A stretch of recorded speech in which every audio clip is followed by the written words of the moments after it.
Welcome to Influential Entrepreneurs, bringing you interviews with elite business leaders and experts, sharing tips and strategies for elevating your business to the next level. Here's your host, Mike Saunders.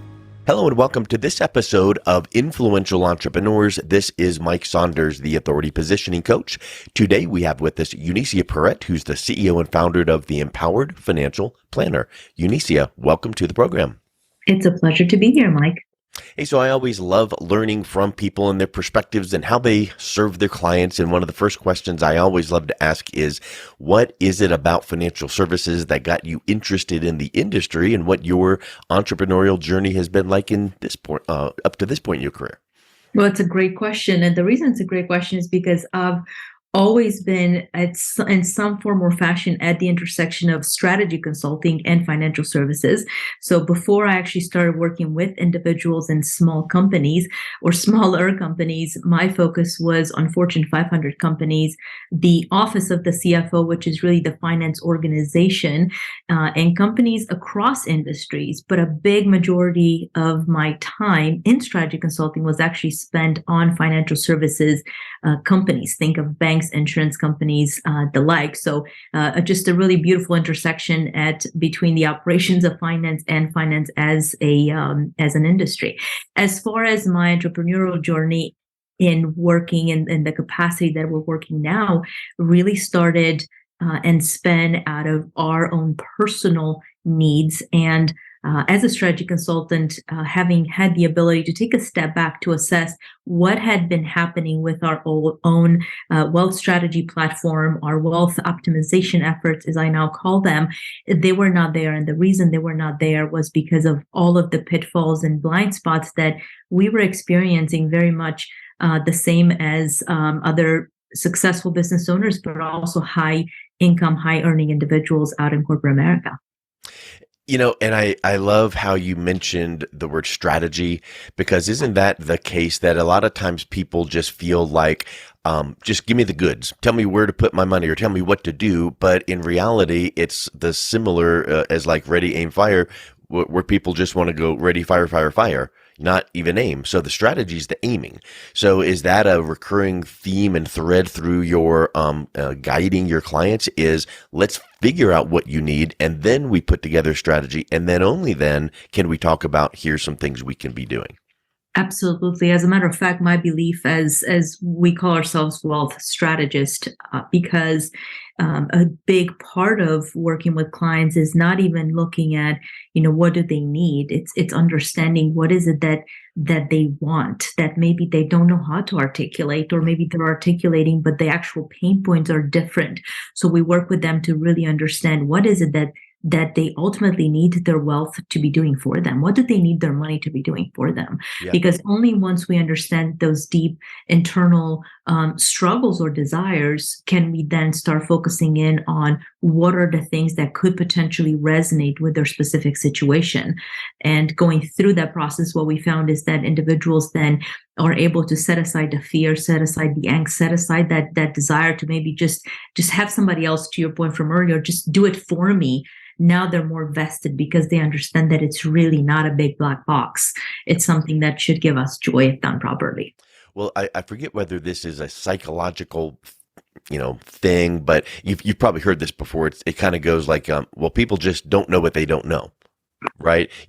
First of all, it starts off, they just don't know things, and then they don't even know what they don't know. So it's that awareness. So once people start working with you and you're laying things out after asking them, what does the future hold for you? What does retirement look like? What's your perfect day in retirement? Is it going to be sitting around doing nothing? Is it going to be volunteering? Is it going to be travel? Is it going to be consulting? So then you become able to bring to their awareness options.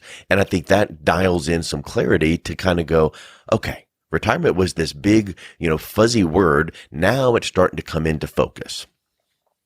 100%. 100%. And not only does it come into focus, but oftentimes individuals think about retirement either in a positive or less than positive sense. They're dreading it, right? And so what we're finding is that for the individuals that are thinking about it positively, the fact that we're able to, we actually focus on, where are the income streams going to be coming in from? Now what they do is they get these aha moments where they find a new renewed sense of purpose to say, you know what, if I'm a little more strategic with the actions and the initiatives that I'm taking now, my retirement is actually going to be that much better. And on the side of the folks that are dreading the discussion of retirement, thinking that retirement is a time when we're kind of sunsetting, not at all. They're able to realize that, hey, you know what? Retirement is just the time when we stop working for money. But then they also get this renewed sense of purpose to say, I can be doing so much more because I'm going to be fine financially. I'm going to be more than fine financially in most cases. And because of that, they're able to say, you know what, maybe I will travel more than I intended, or maybe I will, sign up and participate in some of the non-for-profits that historically they've been passionate about. And it just gives them an amazing opportunity to start thinking differently about life. Yeah. And, it sounds like this is something that when I talk to financial professionals, it's almost like you need to have another comma and some initials after your name, like life coach, business coach. Because yes, you talk about money and wealth and retirement, and that's kind of the nuts and bolts of what you do. But in reality, you've got to lay the foundation and the future and the vision and what do you want. And it literally is on the personal side and the professional side, because I know you work with business owners. So, what does retirement look like for you personally, but also professionally? Are you going to just sell the business, cash the check, and go off and do whatever you're wanting to do personally? Or are you going to stay in as a 2-day-a-week consultant? Or are you going to take a revenue stream? There's so many things that go into just that side of the equation, but they have to be integrated in seamlessly with your personal side of what you expect retirement to be. Because more and more these days, and I don't know whether it's the last 15, 20 years, but it's no longer I'm retired and now I'm going to move to Florida and play golf. It is, I want to now give back and thrive. I'm past my surviving. I want to give back. I want to volunteer. I want to give of my time. Yeah, I want to travel and things. But talk a little bit about some of those options that start opening up when you are now dialed into what you want your retirement to look like. And then you have some of these options for, well, we should make this financial move now, well ahead of retirement, so that we can meet these objectives. That's a great question. So one of the big things that we run into all the time is this notion of taxes, right? Oftentimes, a lot of financial professionals will focus on how can we minimize paying taxes down the road in retirement. And I'm a full believer in that philosophy. But what ends up happening in many cases, that puts pressure on the money that gets set aside today, right? And a lot of individuals will say, well, I need the tax savings today because we'll figure out the future as we'll figure it out. But also everybody in unison, and really nobody thinks that taxes are going to be lower in the future. And so because nobody wants to be making less in the future also, the idea is they're going to end up paying more in taxes. So how do we find this balance? And oftentimes, especially when we work with those successful businesses and business owners, figuring out that balance between the today and the future, but at the same time, making sure that they're still optimized on the tax side today is critical. And the reason it's critical is because oftentimes a lot of CPAs will stand behind the traditional methods of setting money aside, of building what they think in their mind is wealth, but at the same time finding those tax benefits. What we see is that the successful business owners need more than just that. They need true expertise from individuals that maybe don't even do taxes. They're just focused on tax strategies. And those are very unique and very specific to the individual, to the company that we work with. And one of our strengths is making sure that we bring together the right strategic partners for our clients' broader financial team. Outside of just the CPA and the financial advisory team, bookkeepers, etc., to say, okay, how can we minimize that tax exposure today? Because if we do, there will be more money for those individuals to then set aside for the future, as well as to build their businesses and to really start focusing on that legacy play. And what we find is then when we start working with new clients, it's that fear mindset, is that, oh my gosh, but what happens if this triggers an audit or a question? Because historically their team was so focused on, well, we just need to stay within the guardrails, not thinking that the guardrails are all within the parameters of the tax code. And because unfortunately there's a little bit of or a high level rather of complacency within financial services, depending on who we're talking about, ultimately the end consumer, the end clients end up paying the price for that complacency. So, and what we do is we set out to say, you know what, we will be that quarterback for our clients to make sure that no stone gets left unturned when it comes to how they can keep more money in their pocket. Of course, always looking at it from the perspective of within the confines and the boundaries of the code and everything else that we're dealing with.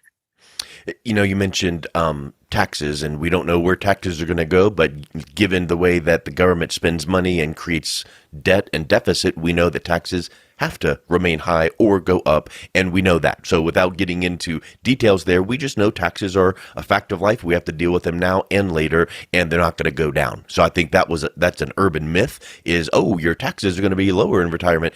Maybe not. Maybe your bracket changes. Maybe the tax rate changes. Who knows? So have a plan in place to plug up as many of those holes in the bucket as possible. And then, like you were just saying, some businesses have options and opportunities to maximize things that are in the tax code. And of course, fortunately, the tax code is only like 3 paragraphs long, right? So everyone fully understands the tax code. I think I've heard that it's like 30,000, 50, 60,000 pages. And it's like, just who can understand that? So when you have a roadmap to guide people through, talk a little bit about that blueprint or that methodology that you work with your clients on to help them kind of guide through and navigate some of these options. Absolutely. So I believe in needing to approach the problem from multiple angles, and a big part of that approach and the methodology has come truly from years and years of grueling expertise as a strategy consultant, where again, we can't just look at the problem and try to figure out how to fix it. We need to look at the root cause. So as we start working with clients, we really focus on identifying the root cause. What is it that we're ultimately trying to achieve? And then we start focusing in on, we've got kind of a 3-pillar approach, taxes being a huge component. And oftentimes people will say, but you do wealth strategy. How do taxes come into play? And when we start talking about looking at what perhaps they might have been leaving on the table over the years, it starts becoming a huge aha moment for them. As we talk about taxes, both in the present time as well as optimizing for the future, we then also start looking at what are the different ways in which people invest their money. What is it that they first and foremost resonate with? Because we know so many individuals do not resonate with money being in the market. And especially the last few months has been a great example as to why depression rates are going through the roof, especially in a down economy. Thankfully, it's great when the market's going up, but when it comes down, people start losing faith. And so because of that, we know that there are some people that would much rather prefer to own hard assets. Okay, well, financial services as an industry does not necessarily endorse hard assets because of the way that the industry is incentivized financially. And so what we found is that in providing clients with opportunities that go well beyond just the financial realm, it puts people in a position where they feel a lot more in control over their assets, over the wealth that they're accumulating. So that's kind of really focused on, where do we want the money to be? What does diversification look like to every individually, not just because it's a check the box exercise. And then last but not least, when we're dealing with businesses and business owners, 2 things come to play when it comes to long-term trajectory. It's either the legacy play, which basically states, hey, I'm a business owner. I want to make sure that my children and my grandchildren and my great-grandchildren are going to be set because we're leaving a legacy. Or for business owners, those that have already seen success with their businesses, they perhaps are thinking about, hey, how will I divest? How will I sunset this business? How will I sunset my own time with the business? And so that's when we're thinking about divestiture. We're talking about selling the company. We're talking about repositioning how the company is going to continue to live after the owner no longer works that business. And so the focus there is on how do we maximize the value for that company and minimize the exposure at the time when it gets sold, because way too many individuals get stuck with the capital gains, not knowing that there are alternatives that they could benefit from when it comes even to the tax code. So we kind of see taxes being all through and through in every pillar of what it is that we bring to the table as part of our methodology to our clients. But you'll also see kind of that trickling effect of it needs to all come together. If it doesn't come together, what we're finding is that money ends up being left on the table at multiple points across those different areas of study, if you will, and it adds up to major sums of money. I think that right there, that last point is so critical, because it's the fear of, am I not doing enough?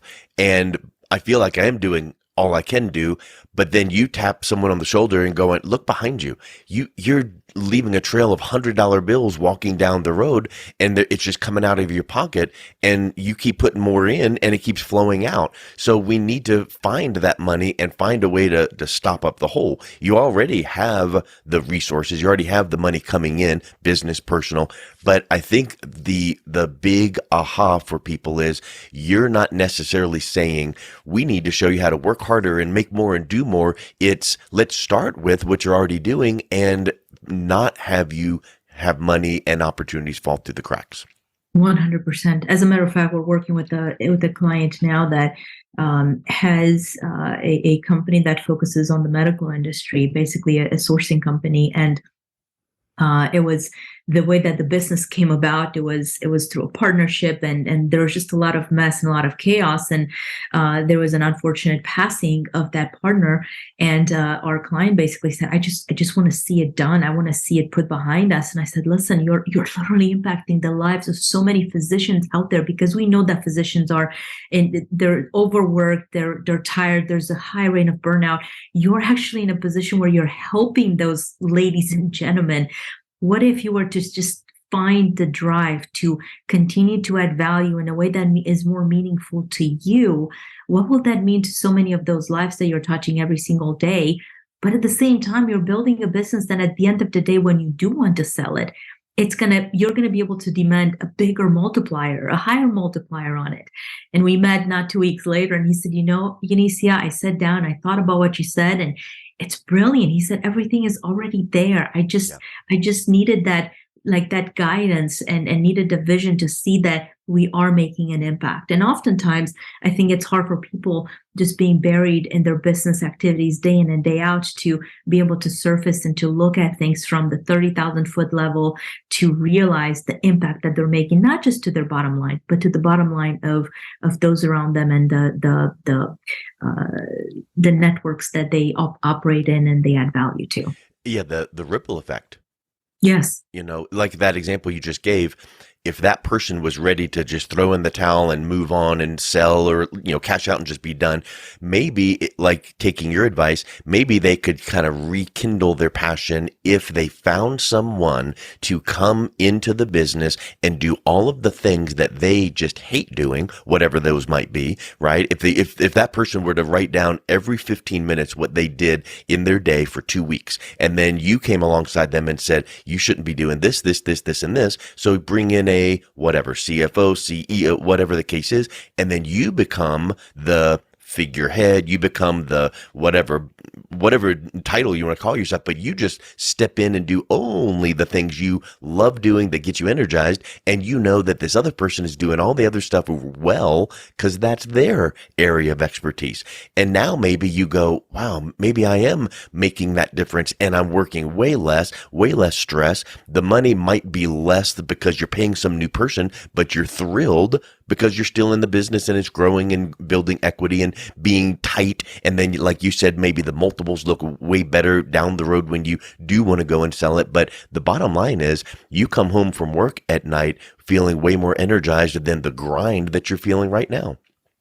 So true. So true. And then when you then give that advice and you're like, hey, we also found this and this and this that you're, missing out on. And we just found a cash flow of X or a lump sum of Y. Let's put this to good use because we've got some great options for you. Now they're like, of course, tell me more, because you're doing way more than just doing a transaction or making a, recommendation. You're looking at them as, someone that from a holistic 30,000 foot view. So I think that is such a spectacular approach, and people, it sounds to me like it's like, oh, so you're a financial professional planner, because it sounds like you just are like a friend, and it's someone that's guiding me in all things success. And so I think that's a really huge takeaway. That's exactly why I was mentioning to you before we went live that we truly are more wealth strategists, and the name of the company for right now is can be deceiving from that standpoint, because financial planning is such a small subset of what people should be focused on. Not to put that down at all, but before we actually get to financial planning, there's a lot of work that needs to be done on the optimization side, so that we can find the money that frankly is hiding out there right from underneath our noses. It's money that's already coming in. It's money that we already have. To your point from earlier, we don't need to work harder. People don't need to go get another job. They just need to maximize what they already have coming in, especially for higher income individuals. It's so critical. Well, Eunicia, it's been so great chatting with you and you coming on. So thank you for your time. What's the best way that someone can reach out and learn more about what you guys do and connect with you? Absolutely. We are on social media. You can look us up. I'm present just about everywhere. LinkedIn, we spend a lot of time there. Eunicia Peret. Or you can seek us out on our website, www.empoweredfinancialplanner.com. Do me a favor, put a / in there and put pitfalls. So empoweredfinancialplanner.com / pitfalls. And that will get you to the 5 pitfalls that we've identified, unfortunately leading people to not optimizing the resources when it comes time to retirement.